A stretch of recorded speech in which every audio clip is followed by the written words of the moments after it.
그럼 지금부터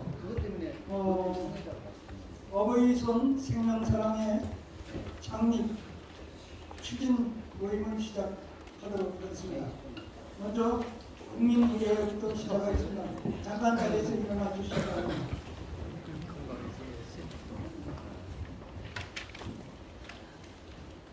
태극기를 향하여 경례.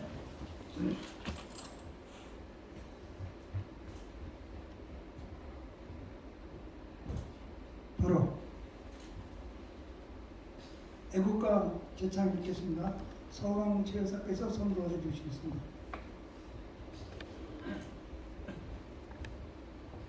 애국가 시작. 동해물과 백두산이 마르고 닳도록 하느님이 보호하사 우리나라 만세 무궁화 삼천리 화려강산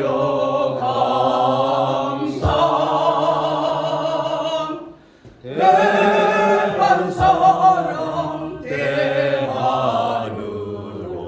길이 보전하세.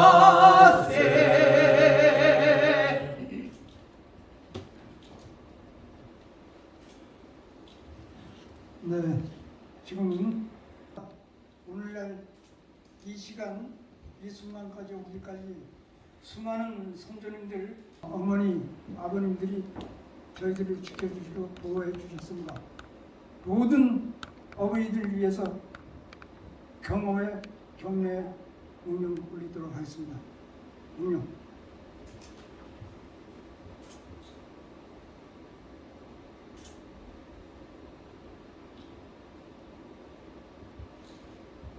바로 자리에 앉아주시기 바랍니다.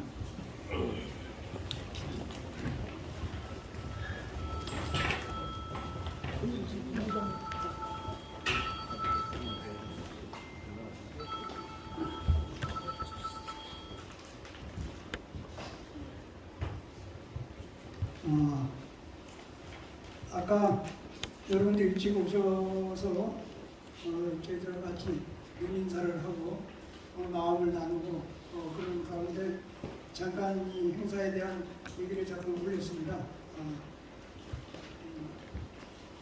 오늘 이 모임은 정말 작은 모임입니다. 그러나 여기 계신 모든 분들의 큰 뜻이 이 작은 모임을 큰 모임으로 아마 이끌어 가리라는 그런 기대와 희망을 갖고 있습니다.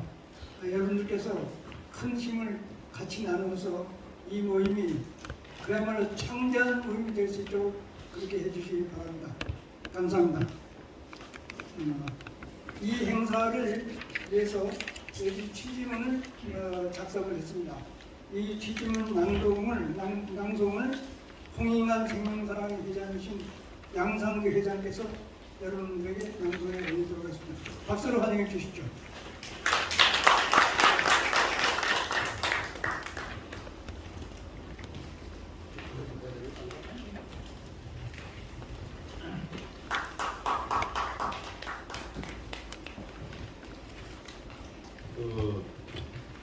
저희 부모님이 돌아가셨습니다만 살아생전에 가장 불효한 자식으로서 어버이손 생명사랑의 창립 추진대회에 제가 취지문을 읽게 돼서 정말 죄송스럽게 생각합니다.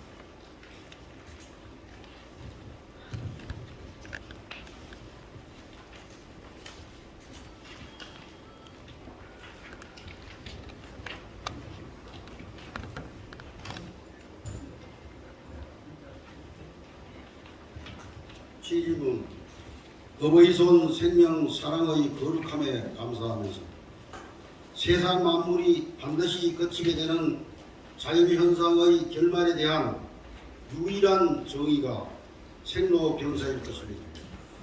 이 단어에 함축된 그 방대하고도 수수께끼 같은 일생사를 이렇게 한마디로 읽게 되는 순간 확실하게 동요가 심한 동물이 또한 인간일 것입니다. 인간은 감정의 변화가 최고로 강한 심성을 가지고 있기 때문에 각자 느끼고 얻게 되는 다양한 생각 속에서 쉽게 안정을 찾지 못하는 경우가 너무나 많습니다. 그래서 평생을 고뇌와 불안정 속에서 쉽게 벗어나지 못하고 인간의 생애는 결국 어느 순간에 이르러서 그 생이 정지되는 것입니다. 오늘날은 우리가 살고 있는 현재가 행복한지 불행한지 쉽게 구분할 수 있는 세상이 되어 있습니다. 그러나 분명히 오늘 우리는 생애의 찬란한 계절 속에서 이 단어를 최고의 아름다운 말인 사랑이란 대목을 확실하게 생활의 중심에 자리 잡아놓고 있어야 하는데 과연 그러한지 자신 있게 말할 수 없다는 현실이 때때로 슬픔을 가지게 되는 것입니다. 지구 문명의 눈부신 발전은 오늘날 생의 유한함에 대해 잠시 잊어버리게 합니다. 생명과학은 쉼없이 변화를 거듭하여 더욱 인간을 도취하게 만들어 일상을 환희심과 더불어 혼란스러움으로 이끌어갑니다. 그러나 다른 한편으로 인간은 매일 수시로 변화하고 있으니 이 모순의 인간 세상은 결국 고해인 것입니다. 그렇다 하더라도 우리는 문득문득 정신을 차리고 앞을 내다보지만 한 생의 끝은 한 길 오직 죽음으로 기결된다는 사실만은 잘 알고 있습니다. 오늘 대한민국 국민이 어떻게 잘 살다가 어떻게 생을 마감하게 하는가를 생각하는 시대 분위기가 고조되고 있는 이 시점에서 전 국민의 4분의 1이 은퇴 국민이 되어 국가 사회에 큰 과제를 던져주고 있습니다.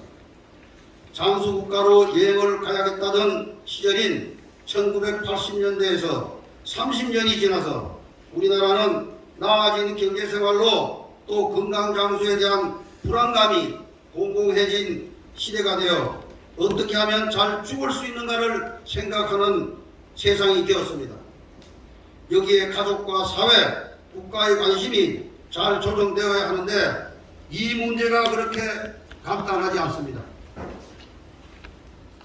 우리는 남은 생을 어떻게 조화롭고 아름답게 마감해야 하는가를 심각하게 생각하게 된 60대 이상의 연령대로 이 실천 방법을 널리 찾아내어 공유해야 된다는 시대적 협의를 서둘러야 된다는 생각으로 이 운동을 시작합니다. 이미 세계적으로 많은 방법이 활용되고 있고 우리나라에도 일부 실행되고 있지만 아직 시작 단계라는 것이 우리의 인식입니다.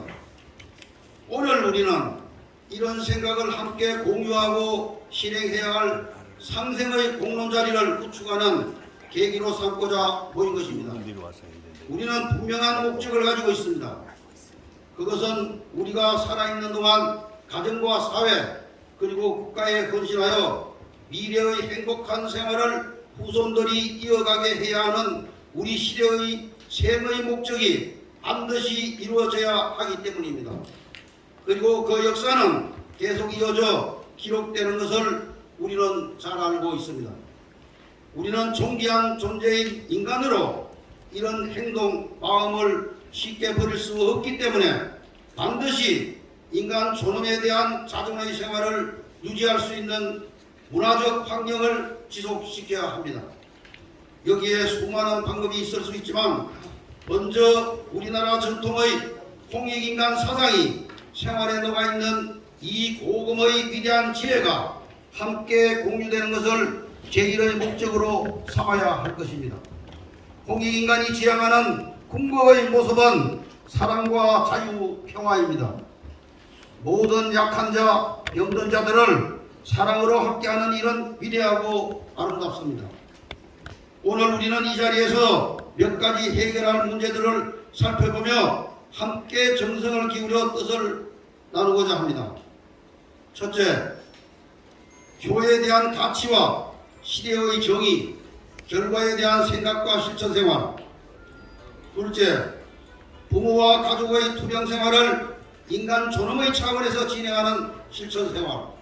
셋째, 치유 회복의 시기와 여생의 환경에 대한 생각과 실천생활.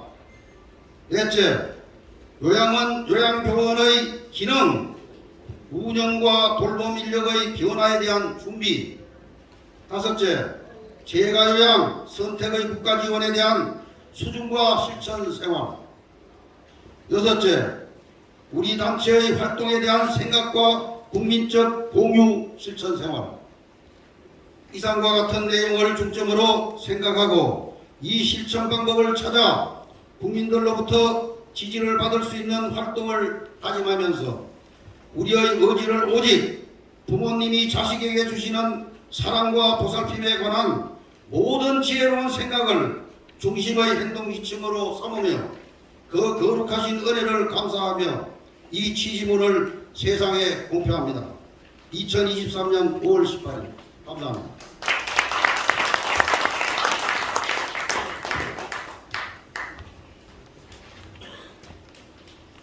네, 감사합니다.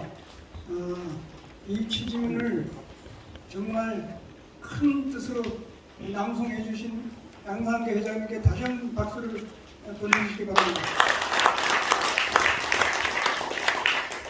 예, 감사합니다. 이어서 축사를 한 몇 번 모시도록 하겠습니다. 원래 이 계획에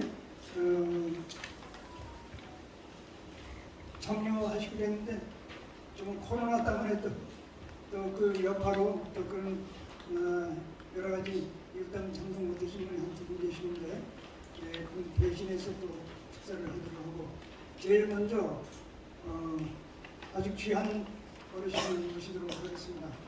우리 한국 불교 제가 불교의